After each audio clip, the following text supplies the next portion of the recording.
I owe George Kittle an apology. He was really struck. First of all, I said the Niners should trade him over the offseason. If he keeps playing like this, that would have been a mistake. I thought early in the year, I didn't say he was washed, but I think I may have asked the question. Is George Kittle washed? And I think I might have been like, he might be, because he's not as dangerous after the catch. And I was comparing him to Debo. Debo, you give him the ball at the line of scrimmage, he can make 4 guys miss and pick up 15 yards. Kittle used to be that guy, but really isn't that guy anymore. Debo took that job for him. And I felt like once Debo took that job from Kittle, there was very little left for Kittle to do in the offense, which is why he would have so many games where he would finish with like 3 catches for 28 yards. But what's interesting about it is now that we have some evidence and 2 different quarterbacks, it's clear that was a function of Jimmy Garoppolo. Jimmy's limitations. Jimmy doesn't go downfield. Jimmy doesn't do play action very well. So if you want to get Kittle the ball, it's underneath, and he has to break tackles, and he's going to end up with 30 yards in the game. He's gone, Jimmy Garoppolo.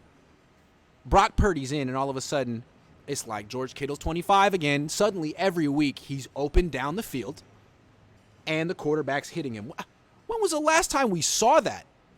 Maybe with Nick Mullins was quarterback. I don't really understand why Kittle and Jimmy are BFFs, because Jimmy always held back George Kittle, and it's clear when you watch Brock Purdy play. Jimmy turned Kittle into, half the player he is, and now he's been unlocked. Now, if you stop the Niners' run game, you're going to give up a long touchdown pass to George Kittle, at least one. At least one. So, hey, good thing he's still on the team. Brock Purdy is extending his career. And really, the whole Jimmy Garoppolo experience was fast-forwarding George Kittle's career, because all the punishment he had to take just to gain 28 yards in a game was outrageous.